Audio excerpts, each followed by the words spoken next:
So you are going to do it? Yeah, I think it's about time. You sure you want to do it? Yep, I think it's about time for me to do that meal prep video. Today, you're going to see my meal prep video, and hopefully it sparks your imagination to do this on your own, and hopefully save some money and eat some delicious food.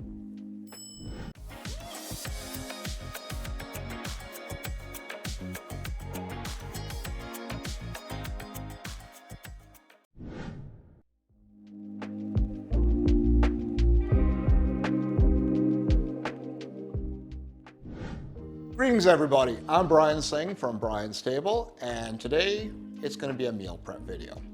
And I'm hoping that you could take a look at this and maybe spark some of your creativity in the kitchen as well. I know that most YouTubers who do have cooking as part of their channel offering, they all have a meal prep video. But I want to do a meal prep video a little bit different here. As you can see here, when you pull out, I have everything out. I want you to start to think about meal prep as just one of the things that if you have it in place, you can do so many creative things, eat tasty food, healthier food, and save money. So let's get down to what I have here laid out, and then let's just get down to some preparation. As you can see out here, I have a lot of things going on. So one of the things that I like to do once a week is I like to dedicate a couple hours, maybe 3, and I like to set myself up for success during the week by doing some preparations. So let me go over some of the things that I like to do here. First of all, I get my trusty sous vide unit out here. And yes, it's an old one because I've been sous videing now for almost 20 years, and this is one of the original units. Still works well. It's a temperature controlled water bath, and I'm doing in there potatoes and beets. I had some buttermilk that I had to use up, so one of the things that I'm going to make is I'm going to make a buttermilk roast chicken, and I'm going to drain that and put that in the oven shortly. I also have here some broccoli, which is always great to have. I'm just going to give that a quick steam. And then I have a whole host of fairly firm vegetables here, and I'm going to cut them up into various types of cuts that are going to be handy for salads, stir fries, and maybe even rice bowls. But I'm going to use my mandolin for that. And I have my salad spinner here because, again, it's always nice to have some fresh salad greens. Again, like I said, all the toys are out. They're all going to get dirty, but one of the nice things about it is if you plan this right, everything is also going to be able to be put in the dishwasher when you're done. And the last couple things to think about, I have here tons of Tupperware, and I have a space in my fridge where I allocate where I could just have these all stacked up. And what's going to go in there? It's going to be everything that's cut up veggies. It's going to be some chicken that's been stripped, and that means I'm going to have it ready and available to do some spectacular things with it. The last thing I'm going to draw your attention to is I also keep my trimmings here. Today I was not as diligent. I actually put some cucumber in here, so therefore this is going to go in the compost. But if you plan this right and you are dealing with aromatic type vegetables, you can keep them aside and you can make vegetable stock with them. Very easy, just roast the veggies, put it in boiling water, and you'll get a lovely vegetable stock. And for those of you who are moving over to a more vegan and plant-forward diet, it's really good to actually maximize the use of your veggies. First thing that we're gonna do is, so at the market, I usually buy a whole chicken, and I like to encourage you to also do the same, because when you have a whole chicken, you basically have 2 to 3 meals right there for 2 people. When you either just roast the whole bird, I know some of you sometimes go to Costco or to your local supermarket. If you get the roast chicken for less than $10, that's a great thing. I would also say they do put a ton of salt on it. So if you are salt sensitive, please think about making your own. But it's really easy to do your own chicken. One thing I do when I pick up my chicken, I get my butcher or the guy at the butcher counter to spatchcock it. Spatchcocking is a technical term to mean take out the backbone.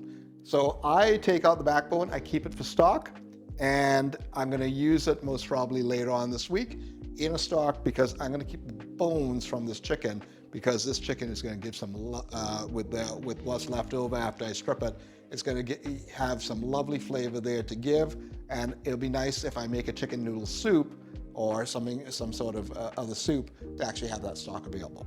But the first thing I need to do is I need to drain the chicken. I had some buttermilk that I had picked up last weekend, and it was getting to the point where I had to use it up.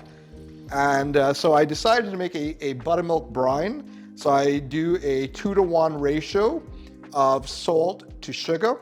So in this case, I did do a 2-to-1 ratio at about 30 grams of salt to about 15 grams of honey. Because again, I don't want to necessarily use processed sugar in my diet, especially when I'm doing meal prep. So as you can see here, I want this to drain. You can see the backbone's removed. And when that drains, I'm going to dry it off. So to get this thing dry, I'm going to put down some paper towel first on a cutting board. Maybe a little bit more here, so that way I could use that on the top. And as you can see here, this is what spatchcocking is. Everything is loose here, right? If I want to make a roast chicken, I would be much more diligent about taking off the skin, lifting off the skin, most probably putting some seasoning underneath it. But because I just want to have a chicken that is going to be useful for other uses, such as maybe I could have it whole as a side, or as I'm going to strip it, I'm going to use it in salads and maybe a soup. I'm not going to do that. I'm going to really focus on just seasoning it simply with salt and pepper, and a bit of oil, neutral oil, because again, I'm not too sure what I'm going to be using the chicken for. And that way, when it goes in the oven, it'll be nice and dry, and it will get the skin nice and crispy. And because I brined it, the meat is going to stay moist. And because if you're going to be using the chicken later on, either tomorrow or later on during the week, you want it to retain some moisture, because the breast meat is the first thing that really gets quite dry. I'd also encourage you to think about that brine again in terms of having a bit of variety, and also as a bit of a marinade. And you could add some flavors to it, especially if you do a quick brine first, maybe for about 3-4 hours. I did this overnight. And with that, you could give it another marinade, and that way you could also roast it, and it'll take on the flavors of that marinade after you brined it.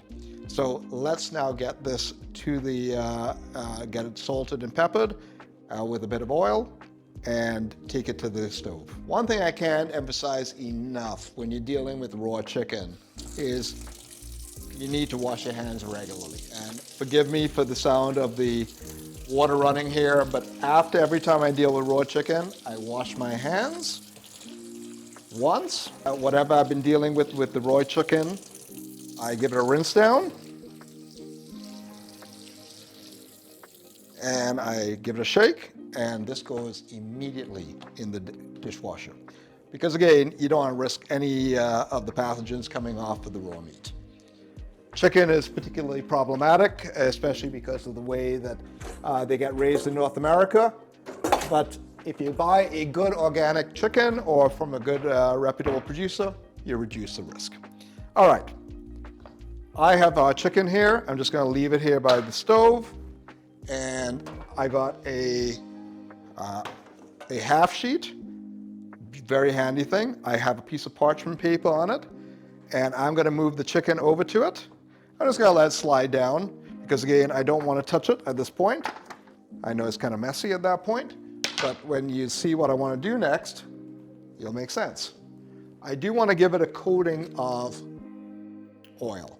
I use grapeseed oil because it's a good neutral oil. Another good neutral one is sunflower oil, seed oil. And what we just want to do is we want to give a very light coating to this chicken. What I like to do, I like to give it a rub here on the inside. And then when you flip it over, you want to make sure that your thighs are turned over, your wings tucked in, and you are ready to give it oil on the outside.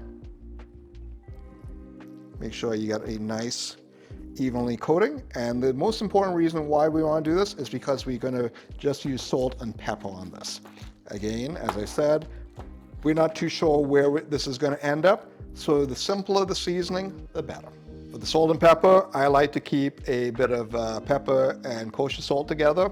Again, I call it my Dalmatian blend, black and white. I'm just going to add a little bit more salt to it to keep the balance right. Usually you want to kind of work at about 2-to-1 with salt and black pepper. And it's really handy to have that Dalmatian blend around. All right, so let's go get this all salted up and get it. Make sure you get all around it, because it's going to add a lot of flavor and season the chicken just about right. Because again, this is not going to be a highly seasoned chicken because you want it to take on some of the flavors of some of the other applications that you may be using on subsequent days. That's going to add a lot of flavor right there. Fantastic. Okay, a little bit more for good luck. Give it a pat down. We have our spatchcock bird. One of the things I would encourage you to take notice of is that how flat it is. So one of the things that is going to help me cook this chicken properly is an instant read thermometer. As you can see here, the chicken is spatchcocked. It's fairly even thickness on our half sheet, and it's just going to be, it's just a more uniform thickness, and just helps you cook it a lot easier. And the other thing too is it would also be easier to take apart. Typically for a 2 to 2.5 kilo chicken, so that's about 4 to 5 pounds, you could say 425 Fahrenheit. I know, I'm Canadian. We go Fahrenheit, we go imperial and metric all the time, which is just about over 200 degrees Celsius. That will be a great cooking time. This is a smaller bird, so I'm going to cook it at maybe 425 for maybe about 40 minutes. And I'm going to be looking for internal temperature of about 160 degrees Fahrenheit. And that means that the chicken would be done, and hopefully by the time when it is, there'll be another 5 to 10 minutes, so the chicken will be going up in temperature, so it'll be fully cooked at 165, 170. And you have to be very careful for the breasts. So while I'm going to put this in the oven, and once we do that, I'm going to get to the rest of the prep. So I'm right now behind my sous vide unit, and while the chicken is cooking, I just want to go over all the other stuff that's going on here. So I'm going to lift this off. There's going to be a blast of steam. But one of the things that you can see here is I have beets that are cooking, and that means I have a temperature just over 200 degrees Fahrenheit. Boiling point is 212 degrees Fahrenheit, so 100 degrees Celsius. So I usually have it here maybe in the low 90s in terms of Celsius. And the other thing I also like to cook is potatoes. So what I do is, from occasion, I just flip it over and I just turn it around and I put it back. And yes, it's cooking in plastic, but one of the nice things about this is these two vegetables are cooking without water, and that means that you are preserving the complete vegetable. The other thing too is you're not boiling it. And when you boil it, you start to adjust the actual physical structure of the vegetable too. So in this way, it really maintains an integrity without boiling. It's fully cooked at that temperature without having that soft texture that when you do overboil things happens. So this way you're going to ensure that you're going to have firm cooked potatoes and beets that are going to be ready for when you are. I like having the potatoes around because it's really handy that you can make a potato salad with that. You may want to just roast them whole, and they're already pre-cooked, so therefore your roasting time will be less than half an hour. So you can do other things. The other thing I love to do with them is cut them in half, let them dry off in the fridge overnight, and then roll them in a bit of oil and seasoning and do roast potatoes. They come out spectacularly. The beets, I love having them around because I can make beet salads with them, and whatever I don't use, I just throw it in a smoothie. All right, the other thing that I keep around is, that I do put in my salads, is pumpkin seeds or some sort of seed or nut. And what's great about them, they're high in protein, they're high in good fats, unsaturated fats, and they also bring fiber to the party. So I usually just roast them up on the stovetop in a pan. I put them back in the container, and I put a sheet of paper towel in there, and that way that should keep the moisture away and keep these fresh for at least a week. All right, so broccoli, let's go on to that one. And so what I like to do is I like to trim it down, and what I like to do at this point is I just add a bit of water to this and a bit of salt. That should be more than enough to steam the broccoli. Handy to season your vegetables. Again, it helps preserve them better. And the next thing I'm going to do, because I have everything out here, is I'm just going to grab a piece of plastic cling film or plastic wrap. I'm going to get enough to cover the bowl here. Get it nice and tight. You could now channel your inner psycho and put a few holes in there. And I'm just going to stick this in the microwave for 1 minute on high. And that's all you need to do to actually have fresh broccoli. As I said, we're going to break out all the toys. And again, you just have to do this once a week. And one of the ones I really do like is having lettuce around. If you buy a box of the washed lettuce, holy crap, it's expensive, right? If you go and get a bunch of romaine, which I don't mind, or just like a regular green leaf lettuce, you're going to be spending most probably about 2/3 to half less. And you just need to spend a bit of time, wash them, dry them, lay them flat, using sheets of paper towel to wick away any of the excess moisture. And what's nice about this is when you put your salad greens like this in the fridge, you have them ready, but they will last for most probably about a week, especially a romaine, a robust lettuce like romaine. So on this one, of course, my paper towel is out of frame. I'm just going to put another one on top there, and I'm going to just seal this up. I know it's one of the reasons why I keep this whole container. Yes, it's melted off in some weird way because I most probably left it on the toast oven sometime. But if you do this and do it carefully, you're not going to crush your lettuce. And once you're done, that's where you got the edge of the leaf there. You have lettuce ready for salad to cut up or even use as whole if you want to even use it as a wrap. So I'm going to put this in the fridge. So with the lettuce in the fridge, like I said, we're pulling out all the equipment, but the nice thing about it is if you have all the right equipment, you just need to put it in the dishwasher. And that's one of the reasons why I love having a salad spinner and doing all of these things in one go. Let's get to the next step. We're going to get to the mandolin. And which is also known as my finger guillotine. Yes, I've cut myself way too many times on this thing. It is very, very dangerous, but yet I still use it, and I almost use it daily.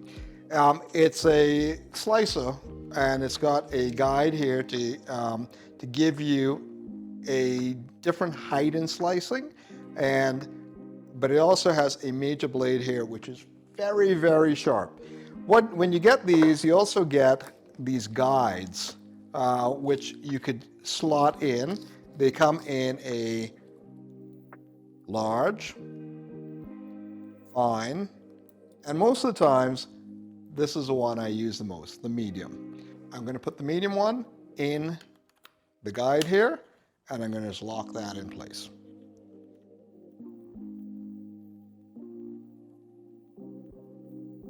So the first one I'm going to do, it's going to be carrot. Carrot is my go-to vegetable.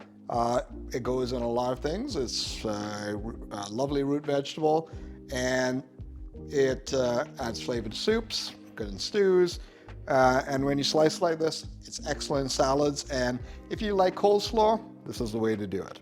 So I know whenever you're using this, you should have on a cut-proof glove.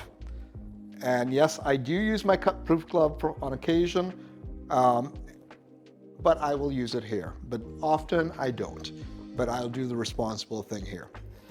So one of the things that I know that, especially in times like now, when people are just looking at their grocery bill and saying, what the hell is going on? People are challenged. People are trying to figure out ways to eat cheaper and also eat well. And with a limited food budget, you really have to make your dollar stretch. So one of the things when I was a student back in the 80s, I was actually a foreign student. I am a Canadian immigrant. And when you are a foreign student, you are on a tight budget. Back then, in the 80s, I was not allowed to work. So whatever money I had allocated from the currency control in Trinidad, that was the money I had for the year. So I had to make whatever my monthly budget work for rent, food, and any recreation that I may take on. And most times it really wasn't a lot of money. So I really found out ways and means to cook cheaply. And I used to do a lot of meal prep, and I used to get a lot of fruits and veggies, specifically veggies, and I used to just store it in the fridge, and I used to have them ready for whatever. So let me show you what I do with the carrots here. So some of the carrots I sliced up already, and I'm just going to put these in here. And what's nice about that is you're now going to have carrots that are well protected from the fridge, so therefore they won't wilt. And there's a sheet here to take away any moisture, so these will stay dry. If you are going to be using your carrots shortly, you may want to keep them in water. And let me show you another handy tip here. If you really want to kind of keep tabs on things, you just put a piece of masking tape on. 23. There you go. And when that's done, that goes in the fridge. To give you an example of how well this works, this is some mint that I did. This is about a week ago. Today's January 26th while we're filming this. So if you're watching this in summer, don't be surprised. And as you can see here, look how good this mint is. And I'm going to be using this in a salad later today. So if you do this, you buy a bunch of mint, you can use it over 3 or 4 times. And mint is lovely in Asian food. And I hope that you give it a try to actually keep your herbs this way. The other way that I also like to keep herbs is also in water. So sometimes you just get that, you put it in a container, you put your herbs in here, you put some water in here, and then you put a plastic bag on top, or just keep water around. You can reuse it lots of times. And that will keep these 2 methods will keep your herbs fresh for, at least a week, even up to 2 weeks. This one requires more maintenance. This one just requires checking. Sometimes when I'm doing these veggies, I have leftover veggies because of the way that the mandolin works. So what I do is I just put them aside, and they're going to go in a smoothie. So again, we try not to waste anything here, and veggies are great in smoothies. So while I do that, especially for carrots, but I would not put daikon in a smoothie. Wouldn't taste as good. But because I have the mandolin already set up, I got the daikon already cut and peeled. As you can see, I've already used this one for the same purpose. This daikon now is about a week and a half old, and it's still good. Because again, I stored it in paper towel in the fridge, and I cut off the dry side, and now I could just simply run it through the mandolin here. As you can see, it's a bit drier, but by the time it starts to pull apart here, that's a lovely addition to any salad. It's also great to pickle. If you like Asian food, it goes really well with some simple, making a pickle of rice wine vinegar, salt and pepper. And that way you can actually have that like a condiment. And it goes really well with something like a Thai curry. Even a South Indian curry would be good with that too. But you could also use the pickles in sandwiches. So these were made quite famous in the traditional banh mi. So that's all there.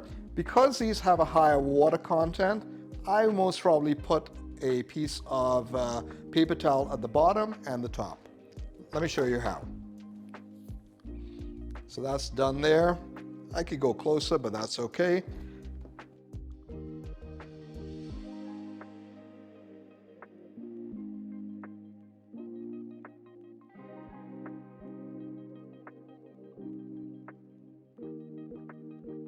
And that's good to go. So that will become part of a salad. And if I don't do it in a salad, it'll become pickles. The next configuration that we're going to do is we're going to use the mandolin without that gauge, because what we're going to do is we're going to use a little bit of creativity to slice this pre-sliced. So as you can see here, I have a cucumber. Cucumber, great, love to have cucumber in my salads, brings a lovely fresh pop to whatever I'm making. Goes really great with Mediterranean dishes. And if you notice here, a lot of the items here do fall in line with the Mediterranean diet, which is currently, what doctors are recommending and a lot of nutritionists. But if we start to look at where some of these older societies are, which have a long established food culture, such as the Mediterranean, the Middle East, and Japan and China and even Korea, there's a lot of attention to detail on this sort of preparation, so that way you could actually turn out very quick, healthy meals quickly. As you can see here, this is already getting cut up nicely. So when I'm going to have a salad with this, I'm just going to be able to take this straight out of the fridge from one of these containers, and I will get a lovely fresh salad. You have to really think about your vegetables that you're cutting up carefully. Cucumber is a lot more perishable, so one of the things I do find, again, a little bit more of the paper towel in there keeps more moisture away. But if you are finding that point where the cucumber is just maybe on its last legs, I like making a simple pickle out of it, using a bit of rice vinegar, a little bit of sugar, salt, and black pepper. You may want to add a bit of chili to that. If you really want to kind of go in a more Asian, take it even more Asian, you could do like those smashed cucumbers, adding a little bit of that Chinese black vinegar in there. And if you want to give it a bit more of a richness, you can even add a bit of sesame oil in that. But I love having a simple cucumber condiment with my Thai food and Indian food. Let's put some tape on this, because I feel a little bit more with the cucumber. It's a little bit more perishable than some of the other items. And let's put on here cucumber. And you could easily remove these when you are going to put these back in the dishwasher. One that's also similar to cucumber is zucchini, maybe a little drier. These are great in just salads as well. I like throwing them in pasta, like having a lovely fresh style, like a pasta primavera, some zucchini in that with a bit of capers, and maybe even some of these other veggies would really go well. And that's another, quick weeknight meal. The other one that I don't mind is actually using it as discs and to make zucchini carpaccio. So actually I'm going to do this two ways. I'm going to cut one up small because I'm going to be making a salad with this tonight, or maybe even a rice bowl. And with the other ones, I'm just going to cut them up as discs, just on your plate. So one of the fun things you could do when you do get zucchini cut up like this is you could decorate plates like this and add a lot of visual appeal by just doing like a round here and go around. If you want to add a bit more, interesting texture, you could try to do that. And you put that, and you put your veggies or a piece of grilled fish down there. You've taken what would be a fairly pedestrian meal and made it into something spectacular. And that's just one simple thing that just took me about 2-3 minutes. And you put some, you could put your chicken on that. You can put some other items there. You can put a side of rice. And again, you put your salad on top of that. Looks like $1 million. And you feel like what your efforts that you put in on the weekend or for that 2-3 hours, you're going to be eating fancy food that is just straight out of your fridge. Okay, let me put these guys up and move on with a few other items here, which I like to have on hand during the week. I can never spell zucchini right. I think that's it. Correct me if I'm wrong, viewers. Keep me honest. I'm going to show you 4 more things, and other than stripping the chicken and putting the potatoes and beets up, our meal prep is done. All right, so in the time it took for the chicken to cook, I'm almost done. So let me show you a few other things. While I do have the mandolin out, and yes, I know it's a little bit dirty, I'm just going to make it a little thinner. And I do have a radish here. Funny thing, when I grew up in Trinidad, I always referred to these as turnips. Now I know better. Radishes do well in the storage, but if you are going to be using one of these little guys, try to cut it up on the day off because they're so much nicer, fresher. But here's the thing with these. Yes, I know I'm doing this without the glove, but how many of you have ever gone to like a taco shop and they always have these ready in the water? So you could always slice these and they're great to have on tacos. They add a lovely little bit of bitterness. But the one thing I really like doing this is they add a lovely visual appeal of just if you dot these in a salad, from place to place, they look beautiful. They add a lovely color to it, and they add a lovely crunch. So again, when you have your mandolin, it opens up opportunities. So the second to last one here, it is celery. So I've already sliced up some celery here, and I'm going to use this most probably in a soup, but it's also nice to have a little crunch. And as I'm sure most of you think that most celery has negative calories, at least that was a rumor that was going around when I was in university. And I do like to keep them in sticks, just ready, because sometimes I'm not too sure what I want to do with celery, because one of my favorite sandwiches is a chicken salad sandwich. So I like to cut up the celery really fine. But when you cut up celery really fine, it's not great to store. Requires a little bit more management.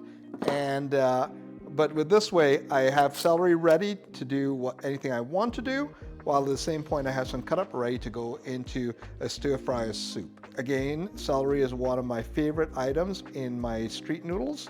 And when you have everything cut up here, you can do street noodles in just a matter of minutes. The last thing we're going to do before we do the beets and the potatoes and strip the chicken is going to be snap peas. I love having snap peas. These are just past expiry, so I'm going to use them this evening. What I like to do with them, as you can see, they're still fine, right?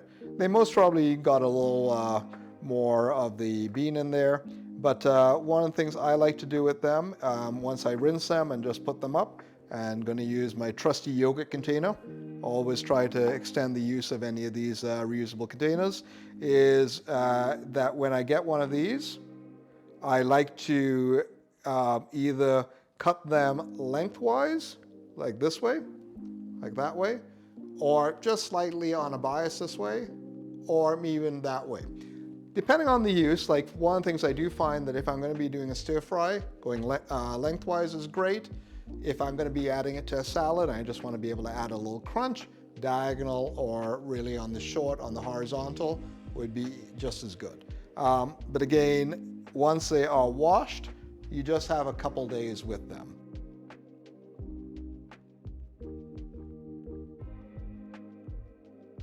So I'm going to show you the tip, what I like to do with with my potatoes and my beets, and it could not be easier. I got a little pro tip for you guys. So I just use 2 cutting boards, and I'm going to show you why I like this cutting board. This one, it has, I know it's wet, but it has footings on either side here that when I put it down, it's not moving. So when I'm going to cut, it's going to not move. So that way, that increases my safety in the kitchen. For some of you, you have cutting boards like this. There is nothing on here. So when you cut, you have that risk of sliding, right? Which is not safe. Simple fix. Take a kitchen towel, put it down, put it there. That is not going anywhere. So you could actually have that. So that just improves your safety, and that's also going to improve your productivity. If you could go to your hardware store or your dollar store, you know how they have those mats for make sure your copper doesn't slip? Pick up some of that, keep it in hand in your kitchen. You'll save your hands. So for those of you who have a sous vide, and I did discuss that I have a really old unit here, some of you may have the stick, and that works just as well. As you can see here, just lightly boiling. These things, the beets have been cooking now for about 4 hours, and this couldn't be easier. You just take that, you put that in a stainless steel container, you check your potatoes, you can see that they're nice and soft, these things are done, you put that there, and what you do is you just let that cool, and when it's cool, you just stick it in the fridge. Couldn't be better. So again, reuse your plastic bags. Make sure you extend the use as much as possible.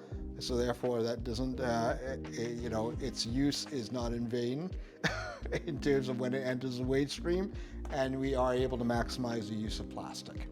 So I'm just gonna leave those there until they cool, but I know that with the beets, I love making a goat salad with them. I love having them in smoothies, as I said before.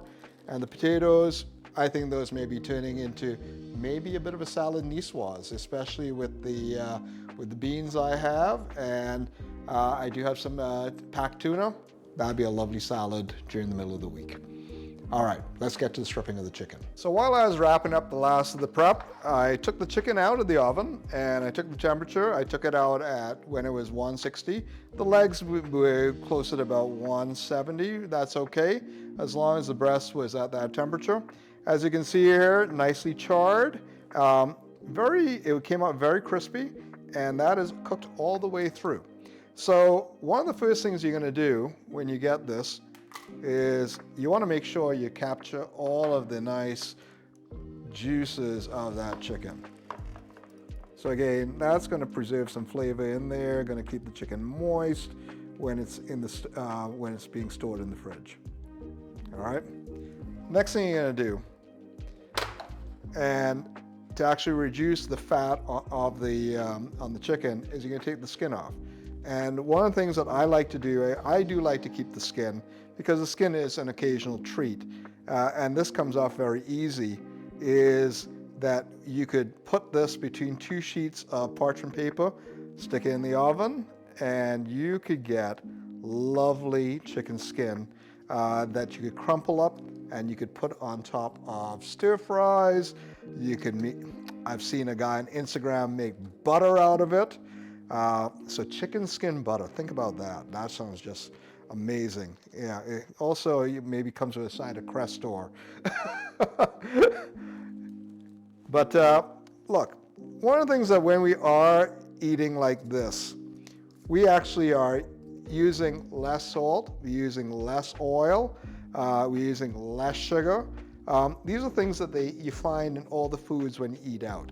And for those of you who may be in the unfortunate circumstances of being pre-diabetic or suffering from type 2 diabetes, eating like this, when you have everything prepared, you're still gonna go out and eat. There's nothing wrong with that. But you're gonna do it less, and you're gonna save more money doing this. and you're going to eat so much better. So, oh, you see, look how easy this pulls apart.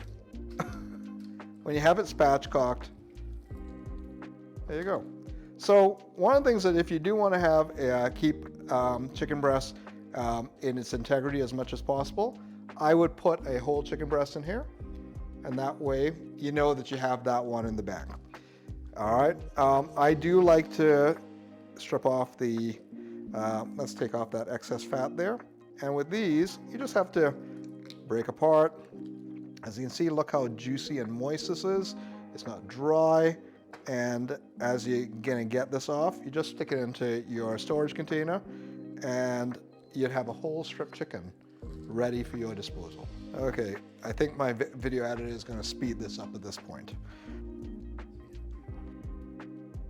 Okay.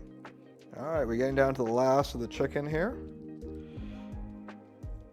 You know, look, there's nothing wrong in being frugal. You know, I always been a bit of a cheapskate when it comes down to eating good food. I eat really well, but because I cook at home, and it's very important for me to cook at home because I have a traveling addiction and I love to travel. So if I want to travel, I have to save my money and I have to have a travel budget. And one of the things that allows me to have a travel budget is actually doing meal prep. So think about your meal prep as some sort of way of helping you get to a bigger goal. You know, for me, it helps me keep my weight in check as much as possible. It helps support me having more time because if I allocate the 2 to 3 hours to do this, that means I'm not doing it during the week. And as opposed to just ordering fast food, I'm going to eat a better meal with a base set of ingredients that I had prepared on the weekend.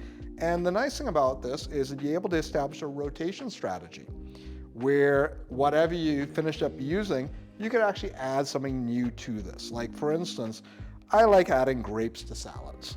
And so for that, I may just put aside some grapes, put it in one of these containers, and next thing you know, I have grapes that I can add to salad. They go really well also in chicken salad, you know, which is something that goes really well with celery. As I was saying earlier, that's one of my favorite sandwiches.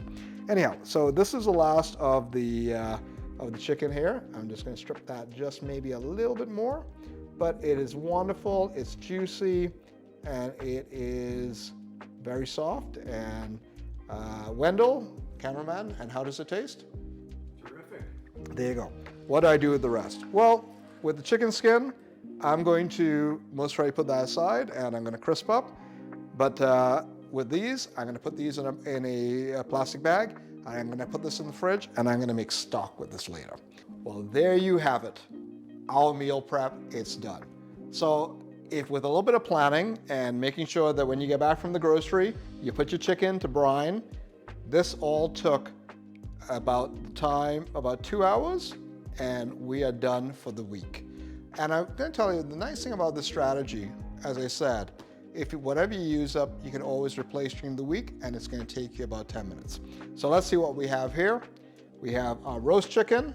That could be a stir fry, a soup, a salad, or a sandwich. We have baked potatoes. We have potatoes ready to go. We have some beets, carrots, cucumber.